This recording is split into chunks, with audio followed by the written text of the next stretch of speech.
complotistes. Mesdames et messieurs, le complotiste, c'est l'autre. C'est un petit peu l'ennemi tel que décrit par Pierre Desproges quand il dit l'ennemi est bête. Mesdames et messieurs, il croit que l'ennemi c'est nous alors que c'est lui. Le complotiste se revendique rarement du complotisme. Il trouve que c'est une étiquette infamante, une injure, un mot inventé pour discréditer tout ce qui ne vient pas, tout ce qui ne vient pas du pouvoir en place, ce qui constitue une théorie complotiste sur l'origine du mot complotisme. On appelle ça le métacomplotisme. J'invente rien. Il y a des exceptions, bien sûr. On trouve des gens très fiers de se revendiquer complotistes, qui considèrent que c'est la marque de leur courage, de leur rébellion, dans une forme de retournement du stigmate, mais ça concerne évidemment une minuscule majorité de gens très polarisés, souvent très énervés, qui utilisent cette notion pour se forger une identité de pseudo-résistant. La plupart des gens, en fait, ne savent pas trop définir le complotisme, dans le sens où on ne sait pas tracer un contour bien net entre tout ce qui est du complotisme et tout ce qui n'est pas du complotisme. On dirait un peu un concept flou. Hein, c'est vrai quoi. Et donc ça justifierait qu'on s'en débarrasse, parce que si c'est pas efficient à 100%, alors bien sûr ça ne sert à rien. Hein. Vous pressentez qu'on va mettre en question une vision aussi binaire, évidemment, dans l'entretien. Les concepts flous, en réalité, c'est notre quotidien. Nous ne disposons pas d'une définition permettant de ranger d'un côté tous les tabourets et de l'autre côté toutes les tables. Certains objets seront classés différemment par les gens dans une catégorie ou dans l'autre. C'est comme ça, la frontière n'est pas assez claire et nette, et pourtant, ça ne remet pas en cause la pertinence des concepts de table et de tabouret. Et ce soir, on ne va pas parler de table ou de tabouret, ni de chaise ou de fauteuil, ni encore de colline ou de montagne. Nous allons nous interroger sur une manière de concevoir le complotisme en tant qu'objet social. S'agit-il d'une quête identitaire ? Il conspire, donc nous sommes, propose le sous-titre du livre de l'invité de ce soir, Complotisme et quête identitaire. Et donc je reçois Kenzo Nera, qui est psychologue social, chercheur postdoctoral FNRS, il me dira ce que c'est, au Centre de psychologie sociale et culturelle à l'Université libre de Bruxelles. Je me tourne vers lui. Est-il avec nous ? Es-tu avec nous, Kenzo ? Oui, me Il est voici, avec nous bonjour. et il est à l'image. Bonsoir. Est-ce qu'il y avait des bêtises dans mon éditorial ? Oh, j'ai beaucoup apprécié, je dois dire. Peut-être deux petites précisions qui ne sont pas, enfin, c'est pas vraiment des erreurs, mais la question, tu parlais de métacomplotisme. En fait, oui, c'est comme ça que j'appelle ça, mais si je dois être totalement honnête, il y a relativement peu de... C'est une... En fait, c'est dans des recherches que j'ai effectivement publiées, Voilà. mais donc, c'est dans la littérature scientifique, mais cette idée de théorie... Et c'est parce que je cherchais un thème pour parler de théorie du complot qui se réfère à l'expression théorie du complot elle-même, donc théorie du complot autoréférentielle, bref, plein d'expressions un peu tarabiscotées. Donc, et le préfixe méta fait toujours un petit peu chic et je l'utilise comme ça. Mais après, genre, je prétendrais, enfin, c'est pas un truc qui est non plus largement répandu. Genre, En c'est un effet, petit je peu ne l'avais pas vu mon avant, petit je l'ai vu bidule. dans ton livre, mais l'expression est intéressante parce que le complotisme, il y a quasiment toujours du métacomplotisme dedans. Parce qu'il y a Oui, toujours... absolument. Et C'est ça on qui s'en est rend un peu compte parce que fermé. nous, on a assez rapidement, on est devenus des acteurs des théories du complot. Enfin, des personnages. Dire. On est devenus des personnages dans leur récit à eux. Donc, alors toi, donc tu es chercheur en postdoctorat, c'est quoi FNRS? C'est le Fonds national de FNRS, c'est l'équivalent belge du du CNRS. CNRS. Donc, c'est le Et fonds, enfin, le Fonds national de de la la recherche recherche. scientifique. Le Fonds national de recherche scientifique et aussi Fonds de la recherche scientifique, c'est FNRS, FRS. Ils savent pas trop comment se décider, mais c'est en gros une source de financement. C'est un petit peu la grosse institution de financement de la recherche en Belgique, francophone. Donc toi, tu as également une chaîne YouTube qui s'appelle Lofiform. C'est ça, Ça exactement. veut dire Oui, quoi ce c'est mot? une. Donc c'est un Lophiforme, c'est une baudroie des abysses en fait. C'est ces espèces de poissons qui vivent très profondément, très profond dans l'océan et qui ont une petite lopiette comme ça devant. Et C'est donc ça. c'était une. Bon, déjà l'animal est une espèce de bizarrerie, un petit peu glauque et un petit peu cartoonesque comme ça. Et les personnes qui sont dans l'équipe de cette émission sont sensibles, on va dire, à ce genre d'esthétique. Ça, c'est une chose. Et en fait, c'est une chaîne que je co-anime notamment avec un ami qui est docteur, lui, en génie civil et qui fait de l'intelligence artificielle, donc sujet complètement différent. Mais donc, c'est une chaîne de vulgarisation scientifique. Et d'ailleurs, ça pourrait intéresser probablement les auditeurs et les auditrices. Là, la chaîne a dormi pendant un petit temps, mais là, justement, on prépare notre grand retour avec une vidéo qui parlera de la question du conformisme et de la grande question de sommes-nous tous des moutons? Et si nous le sommes, est-ce que c'est vraiment grave, finalement? Donc, c'est un petit peu raccord avec la thématique du Le mouton, complotisme. c'est l'autre. Et tu as un podcast Exactement. également? Exactement, oui, je co-anime encore une fois un podcast qui s'appelle 1000 grammes de savoir. Donc, c'est un petit jeu de mots sur le nom du chercheur Stanley Milgram.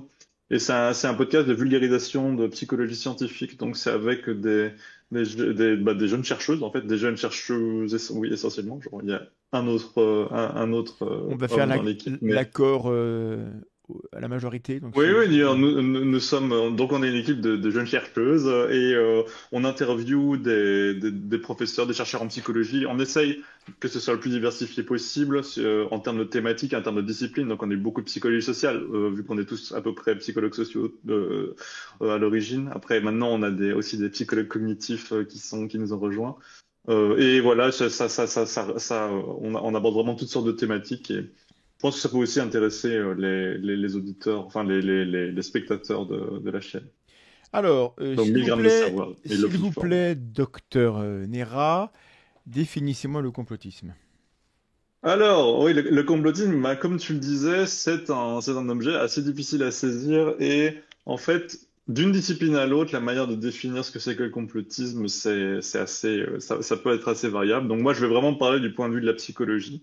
Et la psychologie, en fait, s'intéresse, enfin, la définition du complotisme en psychologie, elle dépend directement de la manière dont on définit la théorie du complot. Pourquoi? Parce que, empiriquement, ce qui s'observe dans à peu près toutes les études depuis que le sujet est étudié, c'est que les croyances complotistes n'arrivent à peu près jamais seules. C'est-à-dire que croire à une théorie du complot, sans doute que vous avez déjà entendu et lu ça, parce que c'est vraiment quelque chose qui se dit et se répète, en moyenne, c'est associé au fait d'accorder au moins davantage de crédit à d'autres théories du complot. Donc on se rend compte que voilà, croire à une théorie du complot, c'est associé à croire d'autres théories du complot, voire plein d'autres théories du complot. Et Donc, donc, il y a une sorte de style conspirationniste. exactement, il y a une espèce de... L'idée, c'est qu'il y a quelque chose de sous-jacent qui expliquerait pourquoi est-ce que toutes ces croyances se corrélaient positivement. Enfin, je veux dire, quand en psychologie sociale on parle de complotisme, on parle de cette tendance générale à croire aux théories du complot qui est donc qui serait une espèce de truc sous-jacent. Et justement, tu parlais du fait que c'était quelque chose de difficile à saisir. Mais voilà, on va dire en psychologie sociale, le complotisme, c'est un constat empirique très robuste, le fait qu'il existerait une tendance générale à croire. Après, la Donc, nature exacte de cette tendance, est-ce que c'est une idéologie, est-ce que c'est une façon d'administrer la preuve? Ça, c'est une question qui est en cours de discussion, et si vous voulez, je peux vous donner mon avis sur la question. de toute façon, oui, ça m'intéressera, mais de toute façon, c'est un phénomène qui, évidemment, est complexe, qui est un peu protéiforme et qu'on peut attaquer sous différents angles. Et donc, chaque discipline, la psychologie d'un côté, les sciences politiques de l'autre, vont pas avoir les mêmes entrées sur le phénomène, ce qui est normal. Ce qui ne veut pas dire qu'elles ne sont pas pertinentes. Alors, donc, ton avis sur les différentes modes de définition. Mon avis sur les différents modes de définition, c'est que ben, le complotisme, enfin, je vais parler de façon très générale, mais je pense qu'il y a une espèce d'accord pour dire qu'il existe quelque chose, enfin, on va dire, entre guillemets, un problème social, un objet social qu'on peut qualifier de complotisme, et que finalement, partant de là, bah, la manière dont on va le définir va orienter la recherche dans telle ou telle direction. Ben, il y a des gens qui vont avoir des définitions extrêmement spécifiques et qui vont dire, ah, mais du coup, le complotisme, c'est ça, et qui donc vont orienter toute leur recherche en fonction de ça. Et d'autres qui vont avoir une approche beaucoup plus générale, comme en psychologie, et donc on va, comment dire, avoir une approche plus générale du phénomène. Mais moi, ma position personnelle, et je pense la position de beaucoup de chercheurs et de chercheuses sur la question, c'est que finalement, enfin moi, je n'observe pas vraiment de fracture fondamentale dans les conclusions qui sont tirées, en fait. C'est-à-dire que quel que soit, quand on lit les travaux qui, par exemple, vont se baser sur des entretiens dans certaines branches même de l'anthropologie qui vont étudier un petit peu les communautés complotistes. Ce que ça va toujours amener, c'est très souvent des nuances au travail que peuvent faire les psychologues, voire des éléments de contradiction, mais qui seront jamais, on va jamais se dire qu'on évolue dans des continents, qu'on fait sur des continents complètement séparés. Et donc, moi, j'ai vraiment l'impression qu'il est important de souligner que le complotisme, ça peut se définir de plusieurs façons. Ça peut s'étudier de plusieurs façons, mais c'est pas pour ça que les conclusions qui seront tirées sont forcément fondamentalement incompatibles. Il y a des gens qui disent le complotisme, ça n'existe pas, c'est inventé pour discréditer les gens qui critiquent le gouvernement. Et donc le complotiste, c'est quelqu'un qui critique, qui a plus de jugeote que les autres, qui prend plus de recul. Et en fait, c'est lui le vrai sceptique. Donc là, je dois contredire le fait que c'est lui le vrai sceptique. Bah, le truc, c'est que du point de vue vraiment du contenu de la croyance, ils disent qu'on nous ment et donc ils prennent position par rapport à ce mensonge. Donc de fait, oui, c'est de l'expression d'une position sceptique. Après, la question, c'est de savoir en quelle mesure est-ce que le scepticisme en question est constructif. Et la question la remarque que tu faisais sur le fait que le complotisme, ça n'existerait pas. euh, et que ce serait une invention finalement pour discréditer les idées qui dérangent. Ce qui est assez intéressant, c'est que ça, c'est une certaine vision du complotisme, mais qui est relativement commune. Mais le truc, c'est que les théories du complot, c'est quelque chose qui est aussi vieux que les sociétés humaines, et Oui. finalement, vraiment cette dimension de remise en cause finalement de l'ordre établi, etc. C'est quelque chose qui est relativement récent dans le phénomène complotiste. C'est-à-dire que pendant assez longtemps, les croyances complotistes, c'était souvent des choses qui, par exemple, allaient servir à, je sais pas moi, justifier la stigmatisation d'un groupe, etc. Donc d'ailleurs, quand on regarde les gens qui ont proposé des espèces de théories générales du complotisme, il y en a beaucoup qui s'inspirent vraiment de la manière dont les accusations de complot ont pu servir à persécuter les minorités. Et il y avait déjà cette espèce d'idée d'une espèce de réalité qui serait cachée Oui, par toutes sortes parce de que moyens. on, Mais on- on oui. peut le rappeler, parce que là les gens aiment bien dire que les complotistes, c'est ceux qui défendent les enfants avec Son of Freedom, qui voient des réseaux criminels pédophiles avec l'adrénochrome et qui voient des nazis partout. Ouais, mais sauf que le nazisme était un complotisme. Bah, en tout cas, je sais pas si le nazisme était un complotisme, mais il s'est nourri de théories du complot très très Voilà, je clairement. dis Après, la question de savoir est-ce qu'ils y croyaient vraiment ou est-ce que c'était un usage complètement bah instrumental, ça, finalement, cette question-là, ce sera une on pourra question aussi évidemment rediscuter, hein. qu'on va Ouais. voir ensemble. Dans quelle mesure ils croient ou ne croient pas à ce qu'ils diffusent, ce sera une des questions que j'aurai à te poser. Alors, Mhm, mhm. le portrait robot. Donc tu fais de la psychologie. J'aimerais savoir, parce que on va dépasser ça, on va aller ensemble vers le social. Mais on a reçu ici Anthony Lantian au début de la chaîne. On était tous très jeunes, Mhm, lui mhm, aussi. mhm. Sa thèse vient d'arriver et maintenant c'est un grand ancien, hein, Anthony Lantian. Je Euh, connais bien. je suppose. Donc, est-ce qu'on a un portrait robot? Est-ce que on peut prédire à quoi ressemble la psyché de quelqu'un qui rentre dans la définition du complotisme? Et est-ce que en France, c'est différent d'ailleurs? Là, il y a deux questions. On va commencer par le Euh, profil. la question du portrait robot, d'ailleurs, bah, c'est vraiment une question compliquée parce qu'en fait, ce que la recherche met en évidence, c'est que, en gros, des mesures de complotisme utilisées en psychologie ont toutes sortes de corrélats qui peuvent être soit des corrélats, il peut y avoir une relation de causalité, genre, je sais pas moi, telle situation, par exemple, une situation de précarité économique, est associée à davantage de croyances aux théories du complot. Le besoin de se sentir unique, par exemple, Mhm. est aussi associé. Il y a plein de variables de personnalité, le narcissisme, et en particulier lorsqu'il est combiné à une faible estime de soi, ce qui est assez marrant. Mais le truc, c'est que Non, tout ça, c'est pas il très y a des marrant pour ceux qui le vivent. Ouais, bon bref, on On va pas s'étendre connaît. là-dessus. Mais puis de façon générale, ouais, il y a comme ça des espèces de tendances très générales. Mais après, le truc, c'est qu'il y a littéralement des centaines de variables et de traits dont on a montré qu'ils étaient plus ou moins associés aux croyances complotistes. Et le truc, c'est que je ne sais pas si on peut dire pour autant que le portrait robot, c'est la personne qui accumulerait un petit peu tous les critères, comme ça, des centaines de critères. Déjà, je Non, pense mais que je suis pas sûr c'est que cette personne existe. c'est comme le problème de la démarcation entre science et pseudo-science. Il y a pas un critère, clac, on coche et on passe d'un côté à l'autre. Mais c'est un peu comme une matrice. Quand on commence à accumuler des traits particuliers. Et moi, pour ce que j'ai lu dans la typologie, là on rentre dans la psychologie et pas dans le social, c'est que les traits qui séparent, enfin, le complotisme, son portrait robot, c'est l'antithèse du penseur critique. C'est-à-dire que c'est quelqu'un qui est plutôt intuitif et pas analytique, qui est plus un peu plus dans le ressenti et dans l'affect que dans l'analyse froide.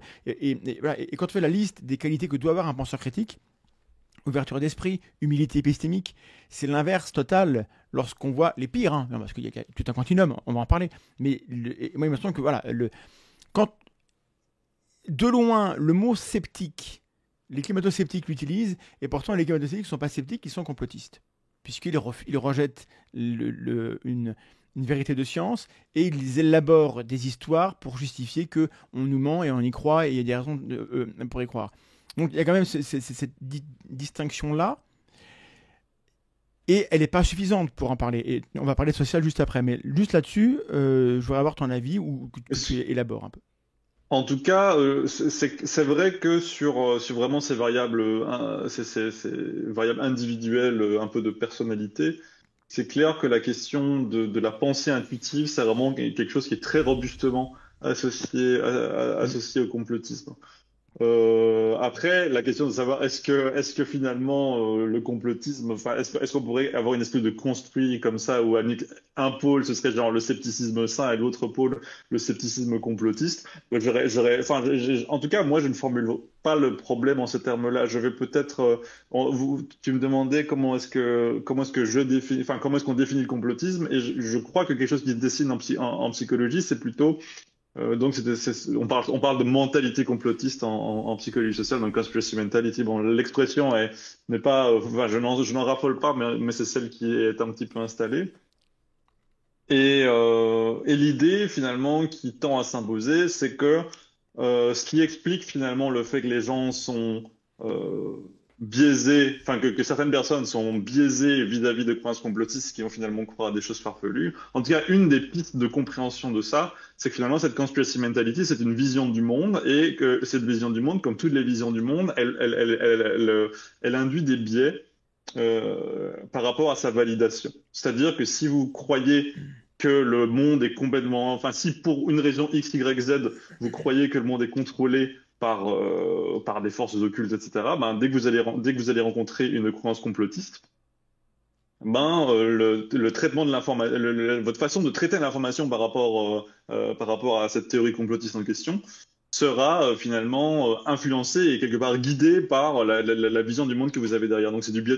En fait, mais c'est une vision qui est Ça se enfin, construit. qui normalise très fort finalement le complotisme, parce que c'est juste du biais de confirmation. C'est-à-dire que si vous êtes de droite et que vous avez des informations qui vont dans le sens de l'idéologie de droite, ben vous allez probablement commettre plus d'erreurs, accepter davantage de fausses informations, etc., parce que ça va dans votre sens. Alors que si vous pensez qu'il y a plein de complots, ben des informations qui renvoient, enfin qui affirment que certains complots existent, ben vous vous laisserez davantage séduire, entre guillemets, avoir, parce que tout simplement c'est davantage raccord avec votre vision du monde. Mais du coup, c'est assez loin de cette vision où le complotisme et le scepticisme sont opposés.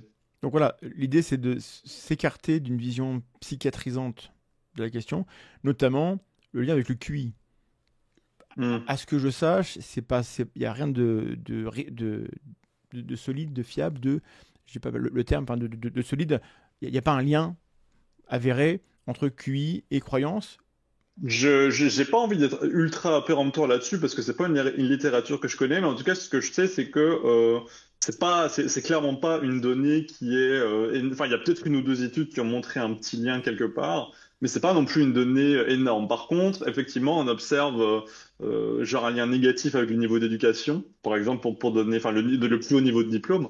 Mais le truc, c'est que ça, justement, il y a une explication qui peut être plutôt individuelle, Conformiste. c'est-à-dire et qui peut être, mais ça peut être aussi, on peut interpréter ça sous un prisme beaucoup plus social, parce que le plus haut niveau de diplôme, c'est aussi associé à un certain niveau de prospérité économique, c'est aussi lié, ça peut être justement lié à des sentiments d'insécurité, etc. Et quelque chose, enfin, à moi, on va dire, un des paramètres du complotisme auquel je suis particulièrement sensible, c'est le fait que, généralement, on trouve du complotisme, enfin, assez souvent en tout cas pour certaines formes de complotisme, on les trouve du côté des personnes qui se sentent lésées par le système, entre Oui, guillemets, ou qui se sentent, et parfois qui sont effectivement lésées. Mais après, le delta entre la perception d'être lésé et le fait d'être effectivement lésé c'est ça. peut être important. C'était ma question après sur les complotistes. Quand on regarde, parce que bon, il y a les études et puis il y a ce qu'on vit sur le terrain. Je suis un peu au contact de ces gens-là. Bon, c'est ma faute, hein, c'est mon travail. Voilà, je plaide coupable. Et on constate qu'il y a constamment un récit de discrimination. Ils sont discriminés, se sentent harcelés, se sentent rabaissés, se sentent insultés. Quoi qu'on leur dise, et il y en a qui me regardent ce soir, quoi qu'on dise, ils se sentiront agressés par ce qu'on est en train de dire. Notamment, il y en a qui vont dire on est en train de nous cicatriser alors qu'on dit l'inverse. On dit qu'il y a des facteurs. On est tous différents. Il y a des facteurs qui permettent qu'on retrouve plus souvent chez eux qu'ailleurs. C'est pas la preuve qu'ils sont des moins bonnes personnes, mais il y a des caractères qui sont distribués. Et cette paranoïa, j'ai envie de dire, tu me corrigeras tout de suite si c'est pas le bon terme, en tout cas dans la manière qu'ils ont d'avoir l'impression qu'on est tout le temps en train de leur en vouloir et de les rabaisser et de les prendre pour des cons, ça me semble extrêmement fort, quoi. Est-ce qu'on retrouve ça dans des variables, dans des marqueurs? Oui, ça pour le coup, c'est aussi enfin, je vais répondre en plusieurs temps, mais donc empiriquement, effectivement, il y a beaucoup de recherches qui montrent qu'il y a un lien vraiment robuste, ouais, entre le sentiment de paranoïa et les croyances complotistes. Avec cette différence que la paranoïa, c'est plutôt centré sur la persécution qui nous vise nous-mêmes, et le complotisme, c'est plutôt des groupes, enfin des groupes qui en veulent, enfin un groupe qui en veut à notre groupe, c'est rarement centré vraiment sur notre individualité. Oui, Après, quelque chose qu'il faut garder à l'esprit, c'est qu'on a beau discuter du complotisme et dépathologiser le phénomène, le truc, c'est que là, on est un peu dans notre petite tour de chercheurs en psychologie, où on se dit justement, faut essayer de rendre, enfin, il faut pas se débarrasser du caractère normatif parce que le complotisme, quand on l'étudie, c'est aussi parce qu'on veut réduire sa prévalence, mais en tout cas, essayer progressivement un petit peu enlever se débarrasser de ce modèle déficitaire, comme oui. certains disent, genre qu'en gros la recherche pour le moment, jusqu'à maintenant, elle était largement pilotée par l'idée qui était soit explicite, soit implicite, que finalement il y a quelque chose qui va pas chez les complotistes. Et peut-être qu'effectivement, et d'ailleurs il y a plein de recherches qui montrent que sur toute une série de variables, de personnalité, enfin, cognitives, etc., Oui. les personnes qui croient davantage aux théories du complot, en moyenne, s'en sortent, entre grosses guillemets, moins bien. Mais disons qu'au Mais, au niveau de leur système 2, il y a un truc qui cloche quand même. C'est une variable assez solide, ça. ouais, mais sur la pensée intuitive. Mais ça, j'ai envie de dire que sur la question de la pensée intuitive, après, bon, ici, je pars un petit peu en spéculation, mais quelque chose que je me dis souvent, c'est que, bon, tout le monde vit avec, bon, je veux dire, un truisme absolu. Genre, tout le monde vit avec le présupposé que ce qu'il croit c'est vrai, tu vois, genre, enfin, Oui, voilà, j'ai une oui. vision du monde et je pense qu'elle est vraie parce que c'est ma vision du monde. Et le truc, c'est que si vous pensez effectivement que le monde n'est que mensonge, etc., ben vous êtes un petit peu nécessairement mis dans la situation où vous devez finalement reconstruire un petit peu tout le puzzle vous-même, vu que toutes les institutions, etc., qui sont supposément chargées de vous informer sont corrompues, etc. Mais Oui, par mais rapport donc on à la question, pourrait donc, en douter, quoi. oui, vas-y. C'est-à-dire que Mais ça manque de doute, cette démarche. oui, sans doute, il y a un point là-dessus. Bon, en fait, bon, j'ai vraiment envie de dire plusieurs trucs, mais le premier truc, c'est que par rapport au sentiment de stigmatisation, c'est que effectivement, tu as totalement raison. Il y a vraiment ce truc. En fait, à partir du moment où on emploie le mot complotisme, les gens vont partir, enfin, vont partir du présupposé que entre guillemets, on leur veut du mal.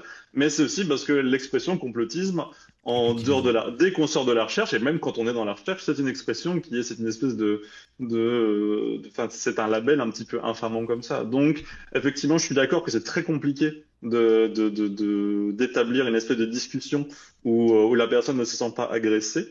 Mais voilà, c'est aussi quelque chose qui se construit avec les termes qu'on emploie. Et le deuxième truc que je voulais dire, c'était que je pense que sur la question du complotisme, il y a des distinctions qui doivent être faites, et notamment par rapport à ce dont on parle exactement. C'est-à-dire que quand vous êtes quand les vulgarisateurs, quand les zététiciens sont sur le terrain et qu'ils interagissent avec des personnes qui ont des croyances complotistes très fortes, vous interagissez pas avec un échantillon aléatoire des personnes complotistes. Voilà, il y a un biais en fait d'échantillonnage qui fait que vous allez être confronté à un certain type de personnes complotistes. Et finalement, moi, la question que je me pose, et qui est une question totalement ouverte, hein, mais c'est est-ce que ce qui nous choque est-ce qu'on n'infère pas aux gens qui croient une certaine thèse des caractéristiques en fait des personnes qui Oui. défendent cette thèse Ils de sont liés façon visible dans au l'espace comportement public? des gens qu'on voit. Ouais. Et finalement, des gens qui ont des comportements toxiques ou alors qui sont particulièrement, enfin, je sais pas, oui, effectivement, la complosphère, je veux dire, la complosphère française, c'est genre, ça, c'est absolument terrible à quel point enfin, il y a vraiment des gens, enfin, c'est des malades, quoi. Enfin, je sais pas comment le dire autrement quand on voit comment leur façon de se comporter. Bah, enfin, vous allez parler de l'affaire Fast and Furious, Oui. ce qui s'est passé, enfin, certains aspects de cette histoire, montre à quel point certaines personnes influentes des sphères complotistes Mm. sont vraiment des personnes abominables, pour le dire vite. Disons Mais sordide pour après, éviter est-ce les que... termes psychophobes ou pseudo-psychophobes, mais voilà, c'est sordide. Oui. Et donc, une question importante, je pense, c'est de savoir est-ce que finalement les traits qu'on attribue, genre ce dogmatisme très fort, cette agressivité, etc., finalement, peut-être que c'est quelque chose qui est périphérique à la croyance complotiste, en fait. Parce que Oui. finalement, je pense que, après, il y a des études enfin, il y a des données qui montrent que les complotistes sont un petit peu plus dogmatiques, etc. Ça, on peut effectivement en trouver. Mais je pense qu'il y a clairement un biais dans la représentation, dans la représentation qu'on se fait des complotistes, Et parce que les c'est complotistes visibles sont oui. des gens qui présentent toute une série de caractéristiques psychologiques. Et c'est pareil pour les zététiciens ou les sceptiques, entre ceux qui parlent, qui prennent la parole et qui sont les plus motivés, voire les plus énervés, voilà, et ou ceux qui, pour X raisons, ont réussi à avoir le micro, un peu comme ici. Hein. C'est pas pour ça que tous les autres zététiciens nous ressemblent ou parlent pareil ou pensent comme nous. Hein. J'ai évoqué la France. Est-ce que toi tu es belge? Alors, je crois. Hein. En tout cas, tu es en Belgique. Oui, oui, oui, J'ai cru je suis entendre que belge. tu étais un peu belge avec ça, quel regard tu Mhm. portes sur la France, toi, et scientifiquement, qu'est-ce qu'on sait des spécificités ou pas de la tu as évoqué cette complosphère qu'on a chez nous, qu'est-ce qu'elle a de particulier? Si Oh on là a des là, données, si on n'a pas, vraiment, l'exemple français à proprement parler, je n'aurais pas grand-chose à en dire. Mais après, le truc, c'est que, ben, je veux dire, on a quelques complotistes belges, mais j'ai pas l'impression qu'ils se... Enfin, je vois pas une espèce de fracture à part l'accent, je vois pas une fracture fondamentale entre les complotistes hmm, belges et les complotistes, enfin, ils sont tout aussi sur leur planète, on va dire. Mais par contre, un truc qu'on peut éventuellement dire, c'est que la société dans laquelle enfin, comment dire, les prémices auxquelles adhèrent les complotistes, genre sur les mensonges des élites, etc., ben, elles sont, comment dire, elles ont un sens différent en fonction de la société dans laquelle les gens se trouvent. Et ça, c'est, je pense, quelque chose d'assez important et une donnée assez importante dans la recherche. oui. C'est que c'est quelque chose qui commence à être examiné, mais effectivement, je ne sais pas, même si vous dites que tous les médias sont contrôlés par le gouvernement, bah, si vous croyez ça dans une démocratie libérale, c'est pas exactement la même chose que si vous croyez ça en Corée du Nord, par exemple. Et donc, je pense que après, c'est vraiment un chantier à explorer à ce niveau enfin, vraiment, oui, essayer de voir finalement qu'est-ce qui distingue Bah, après, le complotisme dans les sociétés ouvertes par rapport aux autres. parce que voilà, on va passer à la dimension sociale, qui est qu'on a des données là-dessus, et tu en parles dans ton livre, que les inégalités, les injustices sociales sont des véritables causes de cette mentalité parce que les gens voient bien qu'il y a des problèmes. Et du coup, comme ils les voient, il faut bien qu'il y ait des coupables. Donc c'est assez logique. Mais j'ai oublié ce que je voulais dire. Oui, mais on est en France et j'ignore comment c'est en Belgique. Mais en France, quand les gens se plaignent que les grands médias sont possédés par des milliardaires, ils ont raison. Donc, toute démocratie ouverte que soit la France, et je suis bien content d'être en France, je me plais bien dans ce pays, euh, il faut reconnaître que quand les complotistes disent mais comment vous pouvez vous fier à des médias qui sont possédés par 5 ou 6 mecs, ils ont parfaitement raison, c'est compliqué. Bah oui, je suis d'accord, mais le truc c'est que, encore une fois, à moins d'adhérer à une vision complètement pathologisante oui, vraiment complètement pathologisante du complotisme, finalement, c'est quelque chose euh, enfin, c'est presque une implication triviale. C'est comme la corruption des gouvernements. Effectivement, il y a des problèmes de corruption dans les gouvernements, et de fait. Encore une fois, je vais parler un instant des comparaisons, encore une fois des comparaisons internationales, mais il y a plus de croyances complotistes dans les sociétés corrompues. Et finalement, encore une fois, à moins de penser que les complotistes sont des espèces de gens qui vivent complètement sur leur planète, bah c'est normal que quand vous vivez dans une société où les gens, où les élites conspirent, bah vous croyez que les élites conspirent. Enfin, je veux dire, c'est une Oui, espèce d'implication ultra triviale. Et sur la question, et donc sur la question par exemple des médias. Bah, effectivement, ce sont, enfin, il y a des, il y a des, il y a, après, tout le complotisme n'est pas non plus réductible à des racines sociales parce qu'il faut pas non plus, comment dire, c'est une vision un petit peu trop rose finalement du phénomène de se dire, ah oui, mais si on faisait disparaître les inégalités, le complotisme disparaîtrait. Mais là, je vais très fort rejoindre, l'avis du camarade Pascal Wagner-Egger, enfin, qui est un habitué, de la tranche Chambier, qui souligne vraiment l'importance de ne pas oublier l'importance des causes sociales. Parce que je pense que précisément, donc effectivement, il y a des causes au niveau cognitif, il y a des causes au niveau individuel, collectif, mais il y a aussi des causes vraiment qui renvoient au dysfonctionnement de la société, les inégalités, la corruption, etc. Bon après, et lutter contre ça, c'est aussi une façon de lutter contre le complotisme. ça, ce sera la conclusion, je pense, de l'entretien. Mais alors, tu en parles, hein, donc c'est un livre qui reprend tes travaux et qui explique la méthode. Et c'est bien. Si vous vous intéressez à la méthode, dans le livre, il explique, voilà les questions qu'on se pose, voilà les précautions qu'on doit prendre pour tester ça, voilà les limites du modèle qu'on utilise. Et voilà les conclusions qu'on peut faire et celles qu'on ne peut pas avoir. Donc c'est fort intéressant. Et notamment, il y a cette idée, enfin, c'est pas ce que tu testes, mais que, en partie, hein, que le complotisme, c'est la réponse du fort au faible. On entend souvent dans la complosphère des gens qui reprochent aux autres, vous êtes fort avec les faibles et faible avec les forts. Voilà cette idée voilà, que nous, on est la rébellion, vous êtes l'empire, et nous, on est les faibles, et vous, vous êtes toujours du côté des plus forts. Machin. Il y a, c'est récurrent, c'est récurrent, c'est récurrent, et pourtant, dans le contenu des récits complotistes qui circulent, c'est pas ce qu'on retrouve forcément. Oui, effectivement, c'est vraiment une idée, enfin, c'est une idée reçue dans les milieux complotistes, mais aussi à l'extérieur, notamment si je pense à certains intellectuels de gauche radicale. Enfin, je donne l'exemple de Frédéric Lordon, qui a vraiment, oui, c'est vraiment cette image de, finalement, les gens qui critiquent le complotisme, bah, c'est un peu les nouveaux chiens de garde, quoi. Oui. Parce que c'est une façon d'amalgamer des délires, enfin, Les gardiens de d'amalgamer la des raison. délires avec finalement des questionnements légitimes. Enfin, bon, bref, on connaît assez bien cette petite musique. Mais ça, justement, c'est une vision, enfin, c'est juste une partie du tableau, parce que ce qui ressort, parce que de façon générale, le complotisme, c'est quelque chose vraiment qui peut servir à peu près toutes les, enfin, qui peut mettre au service d'à peu près toutes les idéologies. Et genre, je parlais un petit peu plus tôt du fait que historiquement, le complotisme, c'était aussi quelque chose qui servait à justifier les discriminations vis-à-vis des minorités, etc. Ben, c'est aussi, ça reste le cas. Bon, c'est pas toujours des exemples aussi dramatiques, mais quelque chose qui est assez frappant, c'est de voir comme le complotisme anti-système, finalement, et c'est un truc que moi personnellement, je sous-estimais initialement.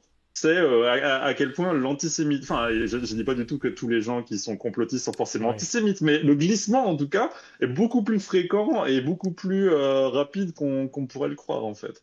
Donc, tu vois, parce que l'imaginaire complotiste, c'est largement construit sur des tropes antisémites. C'est assez marrant parce que, genre, initialement, l'idée des élites qui contrôlent les médias pour leur enrichissement personnel, etc., il y a genre un siècle, c'était en gros un trope antisémite. C'est-à-dire que maintenant, ça s'est un petit peu Des banquiers. désantisémitifié, mais en tout cas, ça n'est plus explicitement le cas. Mais en tout cas, quand on voit, enfin, le complotisme peut vite se retourner, en fait. C'est ça qu'on constate, parce que à partir du moment où on glisse pour certains discours ultra anti-élite, où on valorise le fait de faire ses propres recherches, de se fier à son intuition, etc., ben, finalement, c'est une espèce de euh, ça favorise vraiment les glissements dans le discours. Et c'est-à-dire que pour autant que comment dire, que vos valeurs changent, ben, votre manière enfin, ou alors que vous ayez d'autres intérêts à un moment donné en jeu, ben, le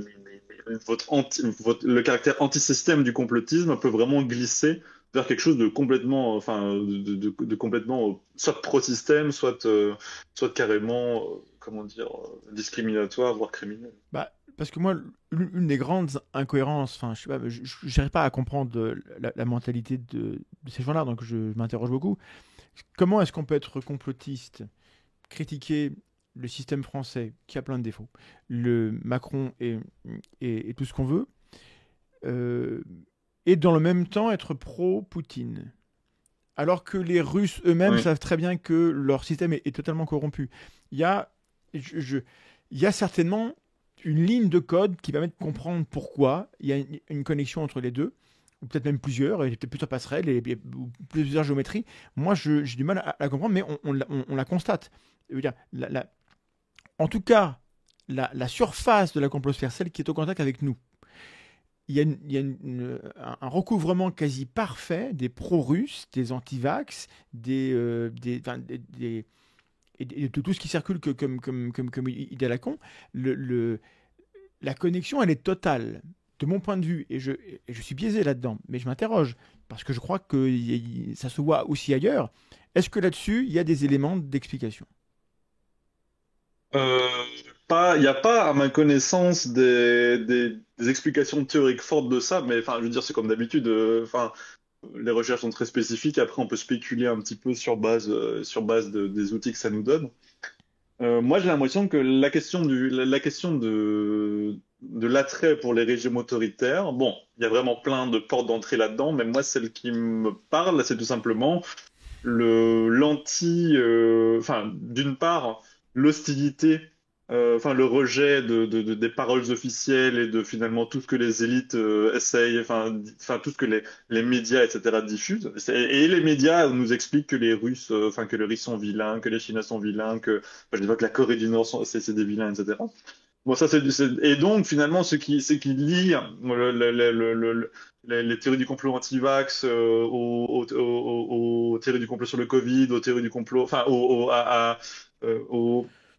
à l'attrait pour les régimes Oui. autoritaires, c'est précisément que c'est que des choses qui sont conspuées, enfin, qui sont dépeintes, qui ont très mauvaise presse, C'est le on rejet va du dire, dans les mainstream. médias. Oui, c'est ça, on peut l'analyser comme ça, en fait. Et un autre truc que ça souligne, je pense, et ça, mais ça, c'est vraiment une espèce de, c'est presque une espèce de, entre guillemets, de vérité fondamentale qui, je pense, faut vraiment rappeler dès que c'est possible.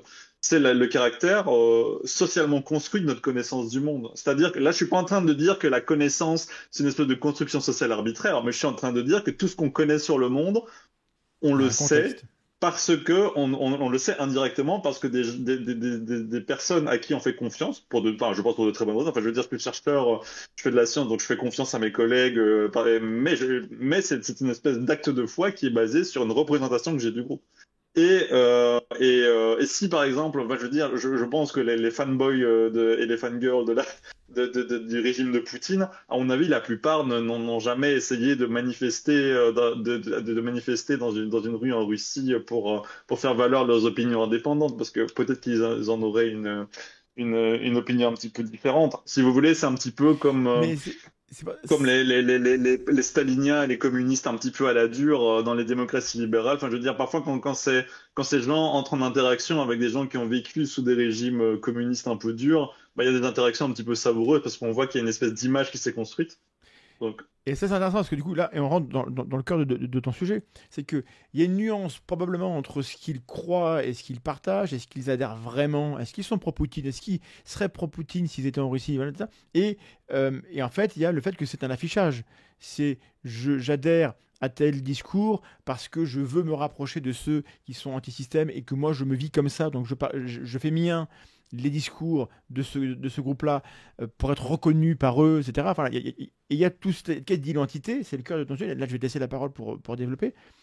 Le complotisme comme quête identitaire, c'est le titre de ton livre. C'est une lecture qui permet de relier un peu tous ces points-là, finalement. oui.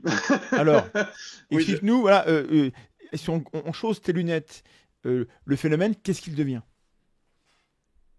ben, le truc, c'est que, bon, en fait, je n'analyse pas, comment dire, si, j'analyse la question du complotisme à travers la question de la valorisation des identités et la valorisation des appartenances collectives, mais quelque chose que je répète à longueur, tout au long du livre, c'est que, voilà, c'est une toute petite partie du phénomène.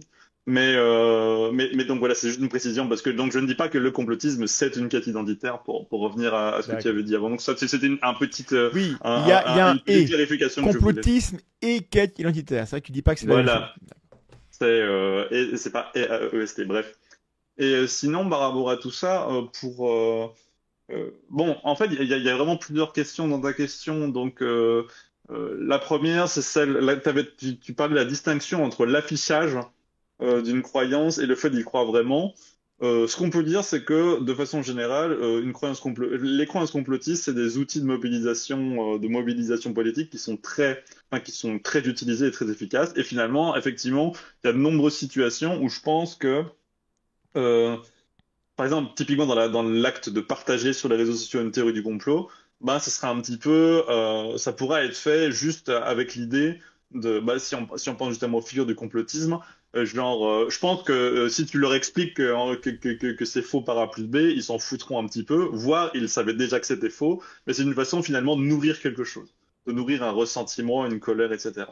Donc là, effectivement, il peut y avoir une déconnexion entre le comportement de partage et la croyance, ou alors une espèce de partage avec cette fameuse idée que si c'est vrai, c'est très grave, enfin, selon la fameuse expression. Voilà. Mais sinon, sur la question de la quête identitaire, moi, je me pose plutôt, enfin, moi, je fais pas vraiment, en fait, dans mon travail, cette distinction entre le fait de croire et le fait d'exprimer une croyance. Pas parce que je pense pas parce que je pense que c'est une distinction qui n'est pas pertinente, mais parce que je pense que c'est une distinction qui est très spécifique et étudiée, en fait. Oui, qui est un peu C'est-à-dire que si vous inaccessible voulez à savoir tester. si quelqu'un qui affirme quelque chose le croit vraiment, ben, il faut vraiment, je pense, avoir des designs et des designs expérimentaux, des questionnaires qui sont vraiment structurés d'une façon très spécifique pour Alors, essayer de j'ai trier le déjà bon grain de évoqué la truc. question plusieurs fois. Si vous croyez qu'il y a un génocide en cours et qu'on injecte dans des vaccins à des enfants pour les tuer dans votre pays et que vous allez manifester un quart d'heure et que vous allez à la boulangerie, que vous allez à la boule le week-end et que vous vivez votre vie sans vous rebeller totalement, c'est que vous n'y croyez pas vraiment. Moi, c'est mon point de vue personnel. Je crois qu'il y a un test là d'hypothèse. Oui, mais enfin bref, on en avait discuté l'autre fois. Franchement, mais après, j'ai pas de. Encore une fois, je veux bien croire qu'il y a probablement des gens qui font plutôt ça comme pour afficher finalement une espèce comment Qui le dire, prennent un peu comme un jeu de de rôle. virtue signaling, tu vois, une façon d'afficher une posture, pour montrer qu'on a une certaine moralité, etc. Et que peut-être qu'effectivement, finalement, est-ce qu'ils y croient vraiment dur comme fer? Je n'en sais rien. Mais le contre-exemple avec lequel je sais que tu n'es pas d'accord, mais le contre-exemple que je sors toujours assez, moi je suis désolé, il y a mon chat qui passe derrière. Euh, le contre-exemple que je pense, c'est des questions comme le réchauffement climatique. On sait tous que le réchauffement climatique arrive, on sait tous que ça va être une catastrophe. Les gens continuent de prendre l'avion. Enfin, je veux dire, moi, je suis dans le monde académique, tout le monde est super de gauche et tout. Les gens prennent l'avion Mais parce cinq que, six fois par an, tu vois. parce que l'escompte Non, et temporel là, tu est pourrais très dire, genre, est-ce différent. qu'ils y croient pas réellement? C'est Oui, pas la oui, même mais bon, échelle du enfin, phénomène. C'est pas du tout la même échelle. Donc, alors, il faut lutter contre cette acrasie liée au climat. Mais je comprends ce que tu dis. C'est vrai que on n'est pas personne n'est cohérent à 100%, bien sûr. Mais il y a le niveau de croyance. Il y a quand même des gens qui appelaient en bas de chez moi à ce qu'on pende des médecins. oui. Et après, ils sont partis tranquillement. Il y avait des flics autour. Ils voulaient pendre des médecins. Puis après, ils rentrent chez eux. Et c'était le week-end des vacances, machin. Je ne veux pas croire que ces gens. Tu dis, parce que, en gros, il faut lutter contre la lecture irrationnelle. Il faut chercher la rationalité Hmm. de leur comportement. Et c'est ton travail de chercher, au-delà des préjugés, qu'est-ce qui est logique, cohérent, consistant dans leur comportement qui pourrait. Parce que les gens, en général, ont quand même une forme de cohérence. Mais malgré tout, à ce niveau-là, faire une nuance entre adhésion et vraie croyance, ça doit être une clé de compréhension qu'il faut avoir. Et bon, c'est pas ton entrée à toi, c'est pas ton angle de recherche. Mais donc, je renvoie les gens vers le livre de Sébastien Diguez qui s'appelle Croyance ou Croivé. Croyance, pourquoi la croyance n'est pas ce que vous croyez, Voilà. quelque chose comme ça, Voilà. oui. Qui, Effectivement, je qui, sais que qui, qui met ça en évidence. C'est pas le sujet de ce soir, mais voilà. Le, le, il y a quand même malgré tout un rôle social, un affichage, un signaling, comme on dit, dans les attitudes, notamment en ligne en particulier, parce que c'est encore plus décalé par rapport à la vraie vie, qui caractérise pas forcément uniquement eux, c'est peut-être vrai d'autres groupes où on va adopter un comportement quand on est fan de tel type de musique, quand on a, je sais pas, enfin, on a tel type de hobby, on va adopter tel type de comportement. Et donc on va feindre un peu pour se coller dans le moule. Et c'est un peu ça le phénomène dont tu parles aussi. Il y a aussi un peu de ça. Ou j'ai pas compris. Oui, oui, non, si, mais tout à fait. Mais ça, de toute façon, je pense que comment dire, on ne croit jamais de façon neutre, dépassionnée, dépassionnée et déconnectée du monde social aux choses. C'est-à-dire qu'effectivement, les croyances que vous avez, mais moi, encore une fois, le truc, c'est que moi, mais après, encore une fois, c'est ma façon d'analyser les choses parce que je pense que introduire cette distinction entre le fait de croire et d'afficher la croyance, je pense que c'est une distinction très importante, mais que je n'inclus pas dans ma manière de réfléchir parce que ça compliquerait beaucoup trop les choses. C'est pas très Mais je pense opératoire. que quand bien même les gens, on va dire, enfin, évolueront dans un groupe qui affiche, par exemple, de façon, une norme très forte vis-à-vis d'une certaine croyance, hein, par exemple, je sais pas moi, que les vaccins tuent ou je sais pas quoi, bah, les gens vont probablement se rallier à la norme en question. Peut-être plus ou moins consciemment, mais ça ne veut pas dire enfin, ce n'est pas parce qu'il y a le processus, c'est pas parce que le processus, on va dire, d'influence est là que les gens n'y croient pas vraiment par ailleurs, tu vois. Ah, ou alors, il faut vraiment avoir une définition extrêmement stricte de la croyance et je pense précisément que très souvent, quand on parle de croyances complotistes, on parle pas de croyances, enfin, souvent. Euh, on ne parle pas de croyance au sens fort, c'est-à-dire qu'on parle plutôt de la plausibilité. C'est des thèses qui paraissent plus ou moins plausibles au vu des informations qu'on a à disposition. Il y a notamment Gérald Bronner et Laurent Cordonnier qui ont récemment publié un article dans un journal de sociologie, l'année sociologique. Et dans cet article, il parle de proto-croyances et ils Je disent que l'ai avec moi, finalement, je l'ai parcouru, il est là. ah, bah voilà, bah je trouve cet article très intéressant et Il est qu'il très bien. élucide un certain nombre de choses. Oui, je me Et renseigne, je lis des il choses, parle, hein, ouais. les gens. Je lis des Ah, choses. puis je Non, mais je pas m'adresse beaucoup à fait. d'autres gens qui me proposent de ne pas lire de ne pas lire des choses. Mais Ah oui, ok. je lis beaucoup de choses. Pas forcément les trucs tout pourris. Euh, Est-ce qu'il n'y a pas un peu d'opportunisme malgré tout dans la manière de s'afficher et cette quête d'identité, il faut quand même qu'on en parle. Ah oui, oui, oui, effectivement. C'est quoi cette quête d'identité que toi et ton modèle vous attribuez, pas uniquement à, mais aussi au complotisme? En fait, la question de la quête identitaire, on s'est un petit peu justement au point de départ de ce travail de recherche, on s'est un petit peu dit, bon, voilà, il y a toute cette approche très irrationaliste du complotisme. Ouais. Nous, vu que dans notre labo, on est beaucoup sur les relations entre les groupes, on va poser la question autrement et on va se demander finalement, est-ce que finalement, le fait d'avoir par exemple une identité, est-ce que les croyances aux théories du complot peuvent remplir certaines fonctions psychologiques relativement générales, comme la valorisation des groupes auxquels on appartient? Voilà.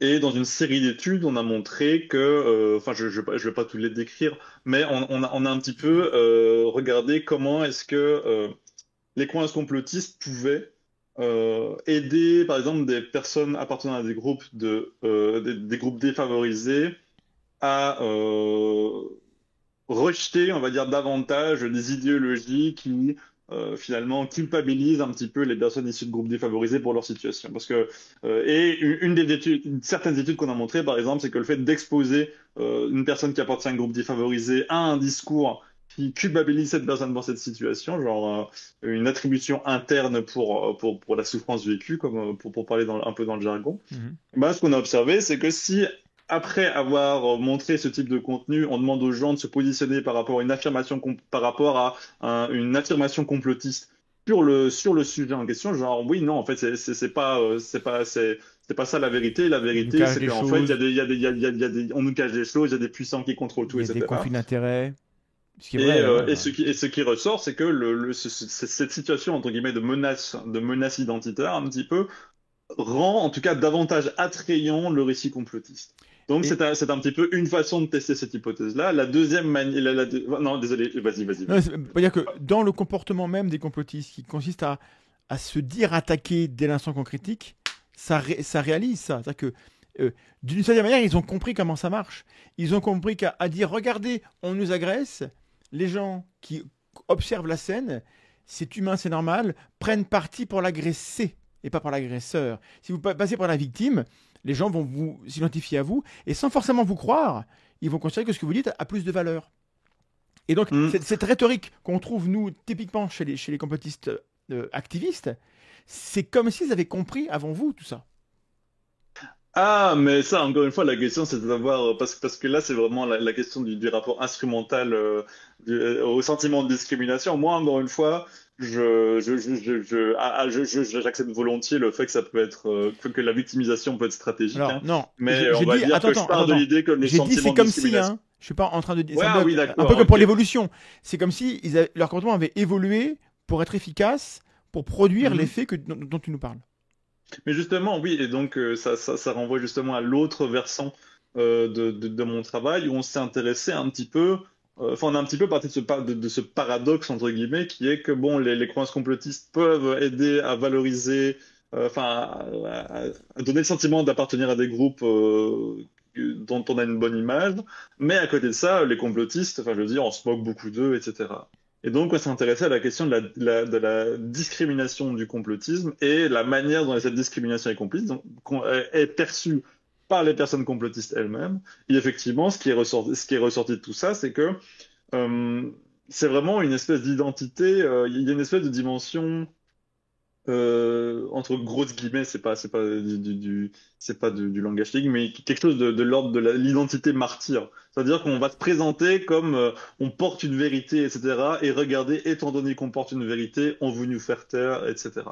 Et donc là, ça peut être aussi, et ça c'est un vecteur de valorisation identitaire qui est assez redoutable, étant donné que ça permet à la fois, parce que d'une part, en rentrant, on va dire, dans les narratifs complotistes, on a le sentiment d'entrer dans une espèce de communauté qui a finalement tout compris avant tout le monde. Tu le décrivais assez bien dans ton éditorial. Mais en plus, le fait que les gens se foutent de notre gueule, ou alors que les journalistes nous critiquent, que les fact-checkers, ceci, cela, bah, ça rentre parfaitement dans ce narratif selon lequel, ouais, mais regardez, c'est précisément, bah, ça montre d'autant plus qu'on a raison. Voilà. Et donc, oui, donc ça, c'est un autre, comment dire, un autre vecteur de valorisation identitaire qui passe, enfin, du complotisme. Alors, Dans le complotisme. j'ai encore deux séries de questions parce qu'il nous reste moins de 10 minutes.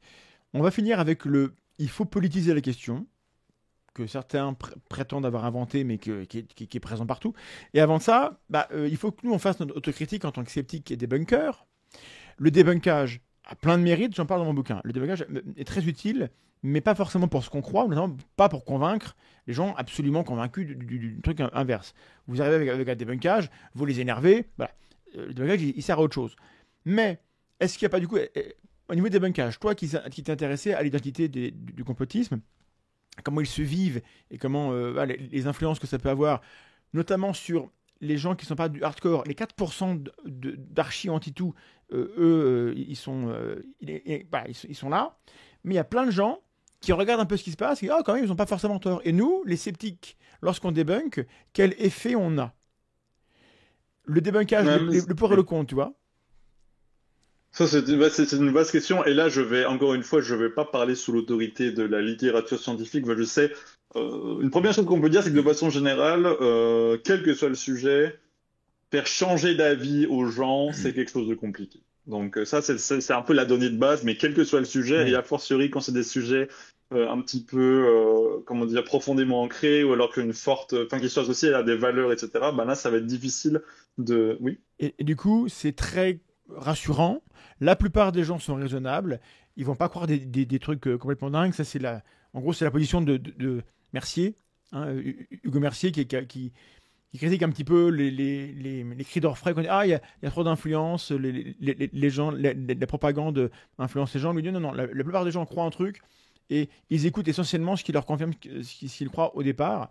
Et donc l'influence, elle est relativement faible. Mais ça veut dire que les gens qui commencent par croire des conneries, c'est d'autant plus dur de les ramener vers Ouais, mais en fait, il y a quelque chose enfin, par rapport à Hugo Mercier j'allais dire ses disciples. Non, on peut pas se dire, c'est son pas- école de Hugo pensée. Mercier et ses collègues, Ses bref, les gens épigones. qui adhèrent à son approche. Euh, En fait, un aspect sur lequel je suis vraiment d'accord, c'est sur le fait que c'est important non plus de ne pas, euh, euh, j'ai envie de dire, infantiliser le public. S'imaginer que parce qu'il y a des théories du complot qui traînent, les gens vont devenir complotistes. De façon générale, ce qui ressort, c'est qu'effectivement, donc comme je le disais, les gens, c'est difficile de les faire changer d'avis, quel que soit le sujet. Donc finalement, ça c'est déjà une première limite au débunkage, mais c'est aussi une limite finalement au potentiel d'influence nuisible des croyances complotistes. Après, je trouve qu'une faiblesse, mais je pense que c'est une faiblesse que Hugo Mercier reconnaîtra volontiers, c'est que finalement ça déplace le problème, si je puis dire. C'est-à-dire que si les gens enfin si des gens tombent dans le complotisme parce qu'ils avaient déjà une espèce de prédisposition à tomber dans le complotisme, ben faut expliquer d'où vient cette prédisposition à tomber dans le complotisme.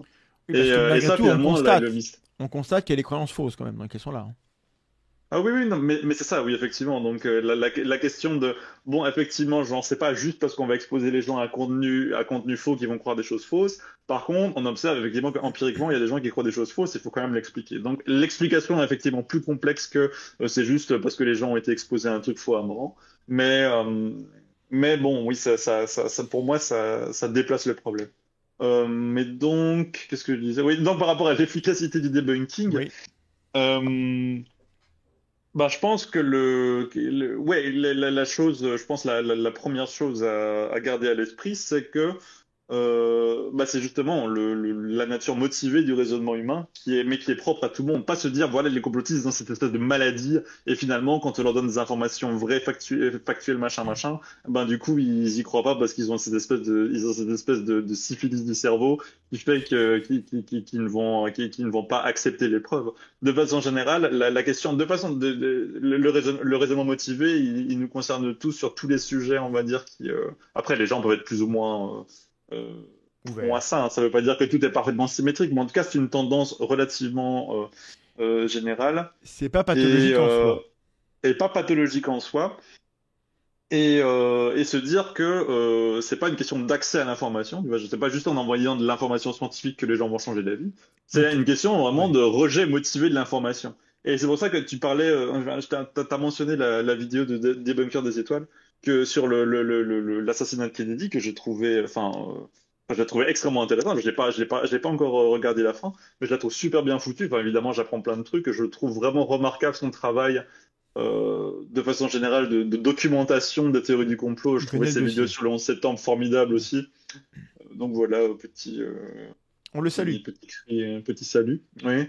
Mais en même temps, on sait très bien que ça va pas faire changer d'avis parce que ça va pas faire changer d'avis les gens qui sont complètement persuadés. Parce que déjà, ils vont te dire que toutes les informations sur le profil psychologique instable, en fait, c'est faux, patati patata. Et donc, Oui. il y a vraiment cette... Mais en fait, oui. voilà, parce que j'en parle dans mon bouquin, c'est-à-dire que le débunkage, ça dépend ce qu'on croit qu'il est en train de faire. Si vous croyez que vous êtes en train d'amener des éléments pour déconvertir des croyants, vous allez rater.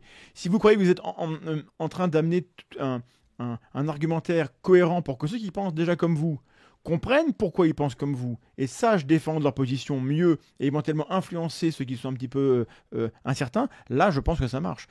Mais et donc toute la question c'est euh, si on veut combattre le complotisme, pour peu que ce soit une chose à combattre, on pourra parler des conséquences. Que j'ai pas creusé la littérature, mais il y a des conséquences. Et je sais que tu l'as cité, donc tu pourras nous dire un peu quelles sont-elles.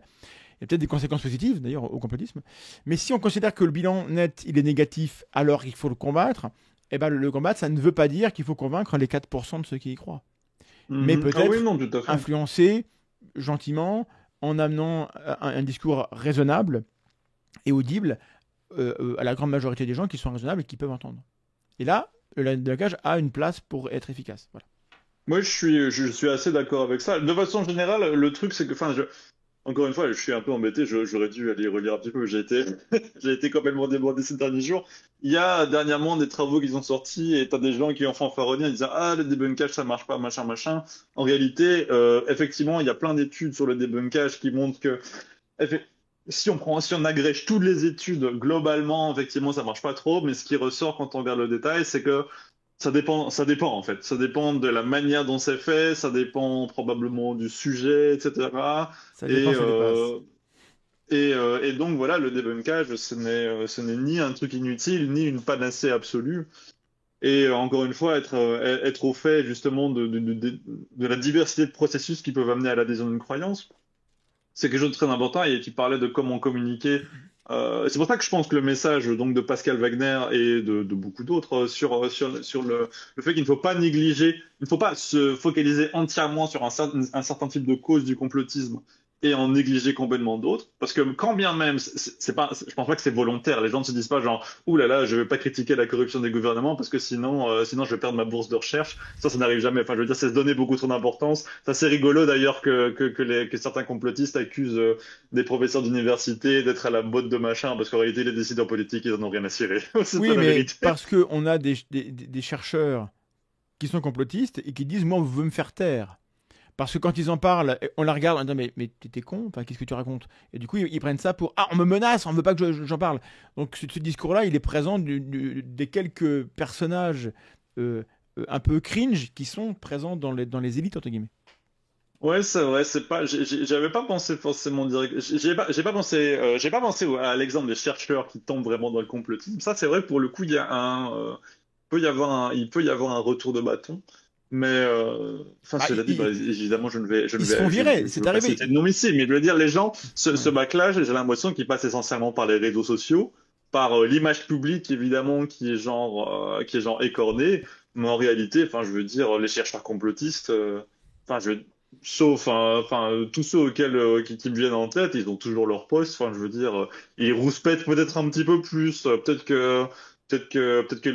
qu'ils se sont pris le choix avec des collègues, mais Oui. j'ai pas l'impression C'est que le arrivé backlash soit aussi virulent C'est que ce arrivé qui est prétendu. pour des créationnistes qui se fassent virer. Enfin, les contrats de chercheurs aux États-Unis sont un peu différents de chez nous. Donc, bah, ils sont pas renouvelés parce qu'ils sont créationnistes, ils sont bizarres. Mais les complotistes en tant que tels, en France, une fois qu'ils sont en poste, ils sont en poste. Et c'est bien un problème, d'ailleurs. Il faut qu'on finisse avec politiser la question. J'entends dire des gens qui disent arrêtez avec le fact-checking. Tu vois très bien de quoi je Mhm. parle, mais du coup, tu peux dodger et aller droit vers le contenu sans parler des personnes. Il faut politiser. Et moi, je veux bien, mais ça veut dire quoi? Et ça peut dire tout ce qu'on Ben veut. oui. Et toi, je pense que tu es d'accord dessus. Politiser, moi, je veux bien, pourquoi pas. Comment on prend en considération la dimension politique du phénomène du complotisme lorsqu'on veut l'étudier et ou le combattre? Bah, l'histoire de ma discipline, donc de la psychologie sociale et de la psychologie politique, je pense elle exemplifie. Enfin, après, il faut voir exactement ce qu'on veut dire par politiser le phénomène. Mais bon, je veux dire une exception, genre. Enfin, genre en psychologie, par exemple, voilà enfin, ce que j'ai dit plusieurs fois pendant cet entretien, c'est que pendant longtemps, il y a eu beaucoup de focus sur les aspects un peu pathologiques et psychopathologiques, et finalement, tu vois, genre, ça fait genre 1 an ou 2 qu'il y a genre des travaux qui montrent, oh mon Dieu, les gens sont plus complotistes quand ils vivent dans un pays où le gouvernement est complètement pourri. Quelle surprise incroyable, tu vois. Oui. Mais donc, le fait que quelque chose d'aussi, enfin, qui rétrospectivement paraît aussi évident, ça montre qu'il y a eu, même si ce n'était pas on n'a jamais réduit la question du complotisme à juste de l'irrationalité, mais on voit bien qu'il y a une espèce d'ouverture progressive à différentes sources, différentes causes du complotisme, et que les causes en question passent aussi par, comment dire, certains comment dire, certains phénomènes qui se passent davantage à une échelle plus sociale, enfin vraiment à une échelle plus globale, genre la question des inégalités, la question de la corruption, etc.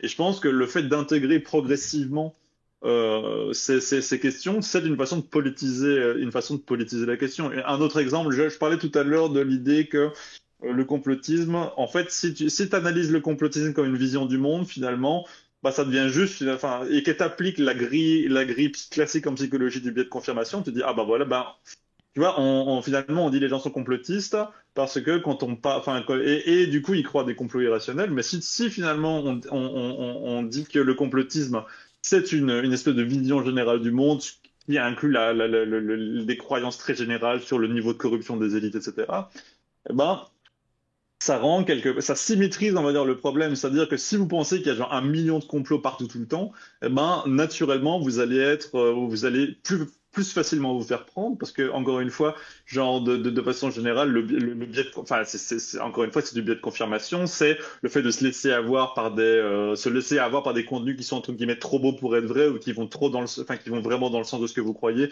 et donc vous allez tomber dedans.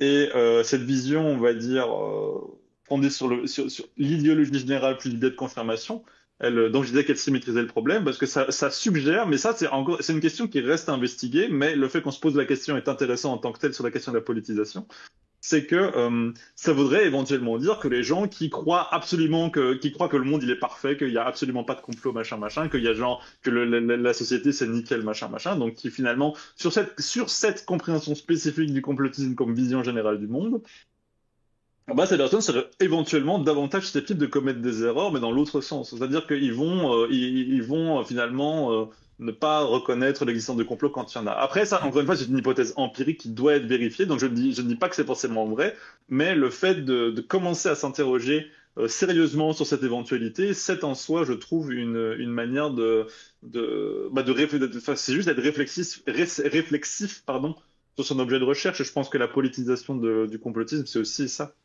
Ouais, désolé, je parle beaucoup et longtemps. Non, mais t'es là pour ça. J'ai noté, et je te demanderai de réagir à ça éventuellement, puis ce sera la fin. On trouve chez certains chercheurs comme Keith Stanovich, que tu connais sans doute, le livre The Bias That Divides Us, l'idée que le complotisme, c'est une idéologie sans idée, une radicalité identitaire, une cognition de protection de l'identité. Ça rejoint un peu ce que tes travaux. Si c'est vrai, est-ce que c'est grave, docteur, et comment on soigne? Bah, une idée, il y a plusieurs trucs. Genre, l'idéologie sans idée, je sais pas trop d'où est-ce. Peut-être qu'il part du paranoid style Parce que c'est de Hofstede. protéiforme, parce que c'est opportuniste. Oui, c'est ça, que ça peut un petit peu s'exprimer sur tous les sujets.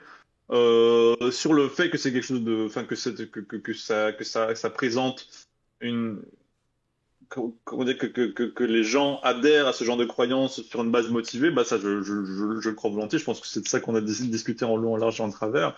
Après, encore une fois, sur base juste d'une citation comme ça, c'est difficile de réagir. Mais ouais, je serais peut-être plus, comment dire, euh, attends, tu peux dire donc c'est une idéologie sans idée. J'ai perdu ma page. Désolé, ah merde. Une radicalité identitaire, une cognition de protection de l'identité. Mais quand on parle de radicalité identitaire, déjà, il y a un truc, c'est que on part de l'idée que le complotisme est nécessairement radical, alors que, enfin, en tout cas, en psychologie, on a un petit peu cette approche comme en psychologie de la personnalité. On va considérer que finalement, si on part de l'idée, par exemple, que c'est une vision générale du monde, bah, ce serait une espèce de courbe en cloche comme ça, et les gens les gens pourront être moyennement complotistes, Il y a un voire continuum. un Et là, petit peu là fort, il parle des voire gens qui sont méga déjà... giga turbo complotistes de l'extrême. Okay.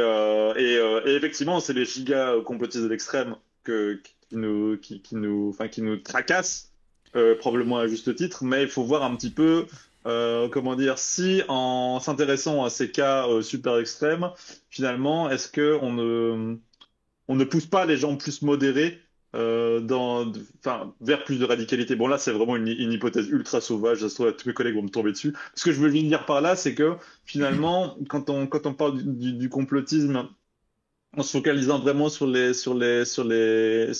personnes les plus radicales dans ces mouvements-là, je pense qu'il y a énormément de gens, et j'en rencontre régulièrement, des gens qui sont enfin, vraiment comme toi et moi, et qui disent, ouais, mais moi, quand même, JFK, je trouve ça bizarre. Tu vois, et finalement, si on leur... on a bien le droit de... Oh, mais non, mais absolument. Et la question, c'est justement de rester, de ne pas monter sur ses grands chevaux dès que des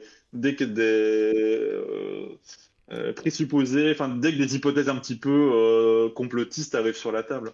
Je pense que ça, c'est quelque chose d'important. Soupçonner que des gens trafiquent un peu dans l'ombre à leur propre profit, c'est pas une hypothèse idiote, ça se produit tous les jours, et c'est pour ça qu'il nous faut des juges et des policiers. Il faut qu'on... donc évidemment que c'est pas idiot en soi. J'invite tous les gens qui se disent « Mince, est-ce que je suis complotiste ?» à lire le livre, parce que vous verrez que le bouquin est très gentil, c'est de la science, qui prend des hypothèses et qui les teste, et qui ne porte pas le jugement sur les gens, chose qu'on a trop tendance à faire les uns comme les autres. mais quand on s'en prend par la tête, c'est dur d'être gentil, mais le bouquin est très gentil. Donc, au cas où vous vous demandez, lisez-le, vous n'en sortirez pas en vous sentant plus jugé ou plus bête qu'au départ, je crois. Un mot de la fin, docteur Nera. Oui, le premier truc enfin, deux petits mots, mais je vais aller très vite. Oui. Le premier, c'est que, oui, tu parlais du ton du livre qui était gentil, tu me dis comme ça, mais moi, franchement, la recherche, les idées en tant que telles, je pense qu'elles peuvent vite évoluer.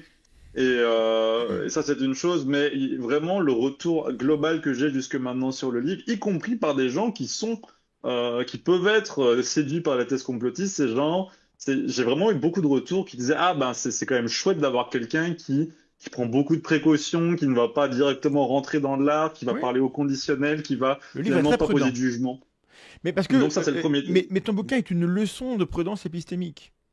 De toute Ah, façon. ça, c'est très gentil. Mais c'est voilà, mais il est remarquable. D'un bout à l'autre, il dit attention, pas juger trop vite là-dessus. Et nous, il faut qu'on prenne des précautions lorsqu'on pose notre hypothèse, comment on la teste. Là, il y a tes limites. Et l'écologie de tout ça est évoquée. C'est important. Donc, et c'est une culture de sciences humaines qui manque sans doute en bonne partie à la communauté sceptique qui vient d'autres domaines. Donc, si vous voulez vous acculturer à la prudence épistémique de ces disciplines-là, le bouquin est très intéressant. Oui, puis c'est de la recherche expérimentale, c'est des stats. Enfin, je veux dire, les Voilà, gens, je pense que c'est le genre d'approche épistémologique qui peut plaire à la communauté oui, de la tranche. tout à fait. Et donc oui, un micro deuxième mot de la fin, je tire sur la corde, je suis désolé. Donc juste un petit rappel allez écouter 1000 grammes de savoir et allez regarder la chaîne Lofiform. C'est vraiment deux Tu me projets qui me tiennent donneras les énormément à liens cœur. et on les mettra dans la description de la vidéo, bien sûr. Bon, bah, donc, achetez le livre de Monsieur Nera. Tu continues Aussi. des travaux dans les mêmes thématiques?